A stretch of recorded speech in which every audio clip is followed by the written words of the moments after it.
Good morning. I greet you with so much love in my heart and such joy because we are just living in the most amazing times. And it doesn't matter what comes up to challenge us. Those challenges are actually teaching us to let go of whatever there is we still need to let go of, but also to rise in our mastery. I was just yesterday, I was having a cup of tea sort of in between everything. I was sitting on my balcony and I was watching I've got a church just right in front of me.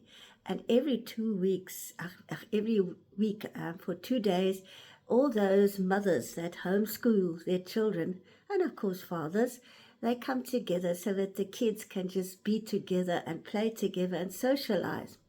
And these kids were running around and chasing each other and just having a ball. And I thought to myself, well, isn't it wonderful to see kids doing that and just that lightness of being that they exude? They don't need to be entertained by cell phones and goodness knows what. They need to be up and running and really like being in nature and in gardens and really having the time of their lives. Kids can make play with the most simple of things. I've seen them in the townships here. They can just dance and laugh and make toys from just about anything. And they're just enjoying themselves. It takes so little in life to make oneself happy. Happiness is not found in big houses and goodness knows what. Okay, they can bring joy, but they don't make happy. Happiness is something that's right there deep inside you, and it's that joy. It's that inner peace that passes all understanding. And nobody can create that inner peace for you. It's got to be inside of you, from which that well is, that sacred living waters, the sacred springs of life. And that is why it's so important to go inside now and cultivate the inner you and switch off everything that distracts. I have switched out the radio and the TV years ago, and I do not even miss it. And I'm very, very discerning about what I watch on YouTube and also on Facebook. To me, that is where you actually start, being discerning. Also to understand that what resonates with you is for you, and what doesn't resonate with you is simply not for you, because everything is energy and everything is frequency. And not all that is shown you is the truth. It's also to question, what is the truth? Is this my truth? Is this the truth for me? Does this resonate in the depths of my soul, my heart? I know for sure this is my truth. It doesn't matter if it's the truth of anybody else. It is my truth. It is the path I follow. And when you are called upon that path, you walk that path relentlessly. And that is where your focus is. That's where your energy is. That is where your attention is. But it's not a schlep. It is something that comes deep inside of you, because you cannot do and be other than the truth of who you are. It is something that you do because it is not only the call of your soul, but it's something that is so within you that you need to express this and gift other souls with it. And as you gift other souls with this energy, you receive energy in return. It is the most beautiful thing, that the whole cosmos is actually pure energy. Quantum physics tells you this. And what is more, what is essential is invisible to the eye, as a great French poet and writer Antoine de Saint-Exupéry actually writes in their books, like The Little Prince. But there's some beautiful experiences that he had in the desert in the Second World War, where he was literally alone in the desert, and that changed his whole concept of life and the way of living. We are in the age of exploration, where the old is disintegrating because it has to disintegrate. It cannot hold form anymore. That old it's stuck stuck and it can't go anywhere, so it has to disintegrate. And if we still cling to that old 3D for dear life, we can't grow, because now we want to go back into the past, and the past is not there anymore. It's gone. It evaporates, and you're also not what you were in your past lives. You are what you are in this present life. That is what matters the most. You know, I was attending the Empyrean courses a few years ago, and we were going into the whole sort of space, outer space, and about the Hubble space program, by the way, which is now already past anything that they ever envisioned it would be. It's in a totally new space now. And can you imagine how many myriads of photos that Hubble spacecraft actually sent back to the, well, whoever handles it? We're not shown that. So to me, this is where you've got to also be discerning about what you believe. If something comes up in newsfeed, you know, and it comes up with such a boom, then go and ask yourself, why is it a boom suddenly? I've learned to question. It brings you to a lot of truth. What else do they see that we never shown? And isn't it interesting that when something like that is shown, everybody gets onto the bandwagon? But is that bandwagon the truth? You see, it's little things like that where you learn to discern, but you also learn to question. You know, every question that you have always has an answer. And that answer will come in the deep stillness of what is there within you. Within you, because divinity is there within you. To come back to the children, when a child is born, it is innocent. And as we grow older, we often took on the projections and the programming of everybody around us. I know that. I'm the youngest of 6. And I had every single brother and sister as an extra father and an extra mother. And then I still had my grandmothers that were also telling me what to do. I say thank you for that, because it taught me to actually stand on my own 2 feet, to question everything, and to find my own path and stand on my own 2 feet in life. So I thank them for that, because everything serves you. But here's the crux of the matter. We are in a state where we have the greatest opportunities, the greatest privilege that has ever been given souls on this earth. And that is the main reason that we are all on this earth, is because this time is unprecedented.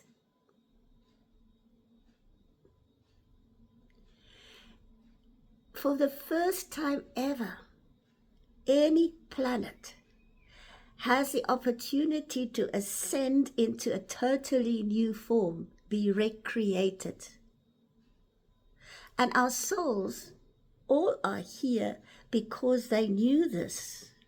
It comes out in my soul readings so permanently and profoundly that you knew exactly what you were letting yourself in for where before you were born on this planet at this exact time. I have always known that I was not of this planet from birth. And yes, I say thank you, because it always made me look at things from a higher perspective, because I wanted to see what the truth is, and I wanted to know that truth within myself. As a librarian, that was a whole journey in itself, because I learned how much of information is controlled and how much of information is misinformation. The greatest books that have got the greatest knowledge are often not displayed on public shelves. Okay, I haven't been in the library environment for quite a few years, and everything has changed. And of course now it's instant information that you get on Google and YouTube and wherever else. But is it the truth? Why am I getting to that? Because innately with your soul calling also comes all your talents and abilities and the knowledge that you've had since time immortal. But are we ever taught to utilize that? You know, in ancient times, in the mystery school, they always had a high priestess who did soul readings. And also you had your astrologers. And they would immediately determine why this soul came onto this planet. And then, from the age of 5, that soul would be already trained to express that, to utilize those gifts and those talents, so that by the age they came to about 18, they already were in and working in that field, the field of expertise that their soul was meant to bring into form and being in a creative sense. But who of us has had the luxury of that? We were often told you need the job.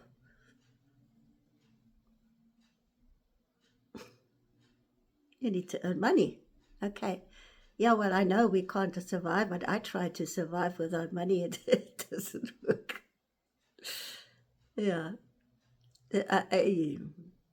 Until I realized that what I project upon the energy of money is what I actually draw into my life. You are a master.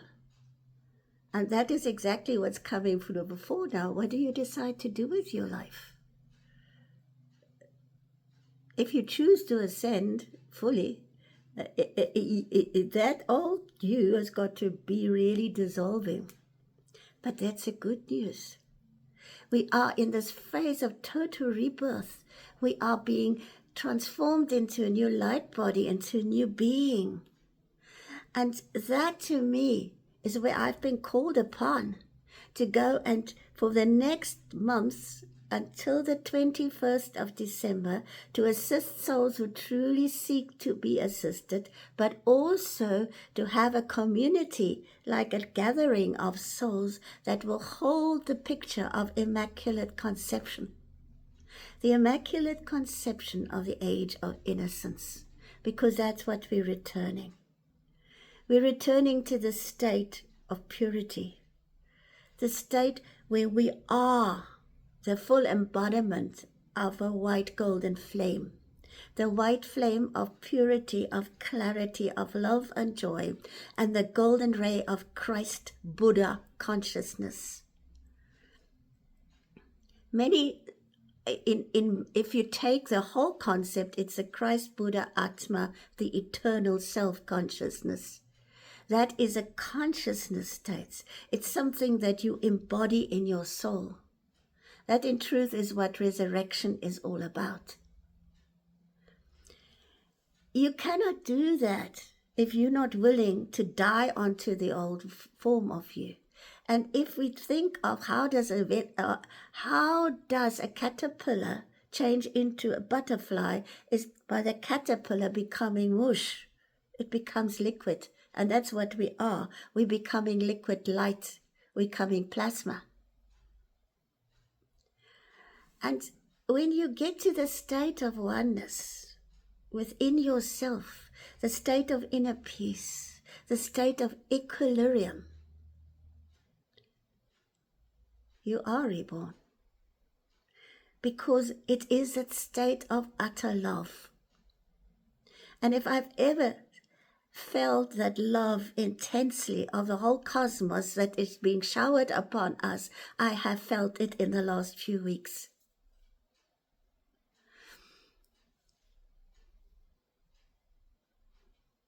I am sharing this with you because in the next few weeks, I have been asked to go into this deeply and in far deeper ways than I can even put into words. We will often sit in silence because we've got to learn to use telepathy again, and you cannot use telepathy if you are bombarded with words and with noise. And the outer clutters your mind. You can only do that by going inside of yourself and start using your soul faculties. We all have a faculties of telepathy and teleportation. But how are we going to put that coming online if we allow the outside noise and the distractions to run our lives, and we're not empowered from deep within, from our soul? Your soul as one with the monad, with the truth of who you are in truth. It is a journey of love. It's a journey of healing. It's a journey of returning to the truth of who and what you are in truth. And that's the greatest gift you can give to the whole of a new humanity, the seventh root race of man that is now coming into form and being in the new golden age, the age of love and the age of innocence.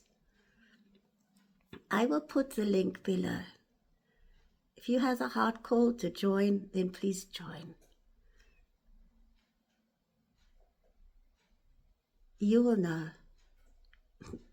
I'm just the instrument that is used by divine hands. This is not about me. It's about the greater work to be done.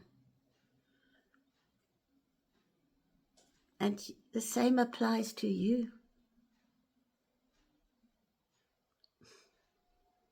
Everybody has a role to fulfill. And in truth, there is only love. May you have a very blessed, peaceful, and deep connecting to your soul today and all the rest of this huge transfiguring and transformation into the new earth and the new golden age. What a blessing. What a privilege. What love.